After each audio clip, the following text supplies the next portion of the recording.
नमस्कार, मैं हूं मनोज और आप देख रहे हैं मनोज आर्ट एंड स्टोरी। आज हम एक ऐसी यात्रा पर निकल रहे हैं जहां हम रात की रानी, जिसे ब्रह्मा कमल कहते हैं, उसकी सुंदरता को हाथों से गढ़ेंगे। यह सिर्फ कागज और तार का काम नहीं, यह पवित्रता और दुर्लभता को आकार देने की कला है। यह फूल जो सदियों में एक बार खिलता है, आज हमारी मेज पर हमेशा के लिए खिलेगा। शुरुआत, नींव और सामग्री।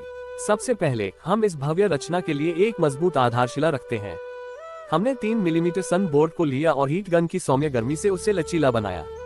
फिर ल के हाफ राउंड मोल्ड पर इसे दबाकर 2 परिपूर्ण अर्धगोले तैयार किए। इन दोनों हिस्सों को जोड़कर हमने फूल के लिए वह गोलाकार केंद्र बनाया जो इसकी पंखुड़ियों को धारण करेगा। यह आधार ही सुनिश्चित करेगा कि हमारा ब्रह्मा कमल अपनी सभी परतों के साथ मजबूती से खड़ा रहे। कला के उपकरण। हमारी सामग्री उतनी ही विशेष है जितना हमारा फूल।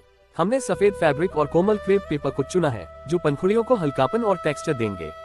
तने में जान डालने के लिए 16 गेज एल्यूमिनियम वायर को वाटर लेवल पाइप के साथ जोड़ा गया है। फेविक्विक और झटपट स्टेप 7 नंबर एडहेसिव हमारे बंधन बनेंगे। और हाँ, हरा रंग जीवन और ताजगी का रंग तने और पत्तों को असली रूप देगा। पंखुड़ियों की संरचना। ब्रह्मा कमल का आकर्षण उसके हजारों तंतुओं में है। फैब्रिक की पतली पतली स्ट्रिप्स को काटकर हम पहले फूल के अंदरूनी हिस्से, उसके जादुई श्वेत केशों को तैयार करते हैं। फिर हम एक एक पंखुड़ी को काटते हैं। ये पंखुड़ियां आकार में छोटी बड़ी फूल की प्राकृतिक अनियमितता को दर्शाती हैं। हर कट, हर मोड़ इस बात की तैयारी है कि वह रात की रानी कितनी शानदार दिखने वाली है। पुष्प को जीवन देना। अब वह क्षण आया है जब हम इन सभी भागों को जीवन देते हैं। सबसे पहले गोलाकार आधार पर गोंद की मदद से हम तंतुओं के गुच्छे को स्थापित करते हैं। यह फूल का मुकुट है। फिर धैर्यपूर्वक अंदरूनी परत से शुरू करके हम पंखुड़ियों को लगाना शुरू करते हैं। पंखुड़ियों को थोड़ा मोड़कर, थोड़ा उभार देकर चिपकाते हैं ताकि वे हवा में तैरती हुई लगे। यह परत दर परत काम करना फूल को गहराई और भव्यता प्रदान करता है। हर नई परत के साथ यह सफेद शिल्प अपनी पूर्णता की ओर बढ़ता जाता है। तने और प्रकृति का स्पर्श। अंतिम चरण में हम फूल को उसके मजबूत तने से जोड़ते हैं।